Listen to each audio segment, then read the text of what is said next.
പോരാട്ട വീരങ്ങളിലൂടെയുള്ള അതിജീവനത്തിന്റെയും ഇല്ലായ്മകളിൽ നിന്നുള്ള നേടിയെടുക്കലിന്റെയും എന്നാൽ ശത്രുതയിൽ നിന്നുള്ള ഒഴിഞ്ഞുമാറ്റലിന്റെയും കഥ.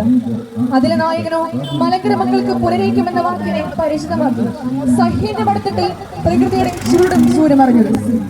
അപ്പസ്തോലികമായ മലങ്കര സഭയുടെ അനന്യതയെ കാത്തു സൂക്ഷിച്ചുകൊണ്ട് തന്നെ സാർവത്രിക സഭയുടെ പൂർണ്ണ കൂട്ടായ്മയിൽ ക്രിസ്തീയ ജീവിതം നയിക്കാമെന്ന് മലങ്കര സഭയ്ക്കും സാർവത്രിക സഭയ്ക്കും ഒന്നുപോലെ ദൃഷ്ടാന്തം നൽകിയ സഭാ ദാർശനികനാണ് ധന്യന്മാർ ഇവാനിയോസ് പിതാവ്. സഭാന്തരീക്ഷങ്ങളിലെ വഴികൾക്കും സഭയുടെ ശാന്തിക്കും സമാധാനത്തിനും വേണ്ടി അദ്ദേഹം കണ്ണീരോടുകൂടി മുണ്ടൻമലയിൽ പ്രാർത്ഥിച്ചിരുന്നു. ആ വന്യനാഥൻ താൻ കണ്ടെത്തിയ കത്തോലിക്ക സഭയാകുന്ന വലിയ സത്യത്തെ പുൽകുവാൻ തന്റെ ആശ്രമ ജീവിതം കരുപിടിപ്പിച്ച 400 ഏക്കർ ഭൂമിയും അതിലെ സർവ്വസമ്പത്തും വിട്ടുപേക്ഷിച്ച് മുണ്ടൻമലയിൽ നിന്നും വെറും കൈയോടെ ഇറങ്ങി. അങ്ങനെ പുനരയിക്കുമെന്ന ചരിത്രപ്രധാനമായ സംഭവം നടന്നു.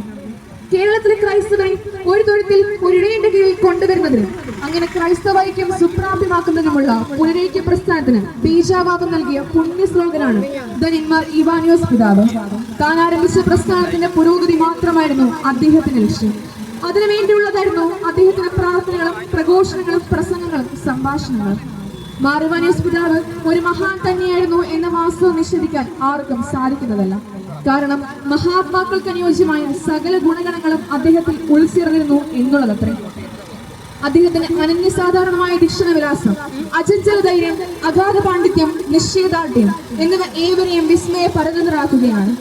ഒരു രാജാവിന്റെ ഭരണപാടവത്തോടും യോദ്ധാവിന്റെ ധീരതയോടും യതീന്ദ്രന്റെ സമചിത്തതയോടും ഒരു വിശുദ്ധന്റെ പരിപാലനതയോടും ദേവദൂതന്റെ വ്യക്തിപ്രഭാവത്തോടും കൂടി ആ പാവനാത്മാവ് നിരന്തരം പ്രവർത്തിച്ചു. വിവിധ സ്ഥാനങ്ങൾ അലങ്കരിച്ചു, നിരവധി സ്ഥാപനങ്ങൾ സ്ഥാപിച്ചു. അറിവില്ലായ്മയുടെ ഇരുട്ടിൽ കിടന്ന ഒരു ജനതയെ അക്ഷരവെളിച്ചത്തിലേക്ക് നയിക്കാൻ അദ്ദേഹം സ്ഥാപിച്ച വിദ്യാഭ്യാസ സ്ഥാപനങ്ങൾ ഇന്ന് വിജ്ഞാനത്തിന്റെ ഗോപുരങ്ങളായി തലയുയർത്തി നിൽക്കുന്നു. വിദ്യ കൊണ്ട് പ്രബുദ്ധരാകുവനെന്ന സന്ദേശം തന്റെ ജീവിതത്തിൽ കാണിച്ച പിതാവ് ഉന്നത വിദ്യാഭ്യാസ നിലവാരങ്ങൾ സാധാരണക്കാരന് മുന്നിൽ തുറന്നിട്ടു. പ്രതികൂല സാഹചര്യങ്ങൾക്ക് മധ്യേ അദ്ദേഹം ധീരധീരം പോരാടി അവസാനം വിജയം കൈവരിച്ചു. പ്രിയമുള്ളവരെ, മാർ ഇവാനിയോസ് പിതാവ് നമുക്ക് കാണിച്ചു തന്ന മാതൃക അദ്ദേഹത്തിന്റെ ജീവിതമായിരുന്നു.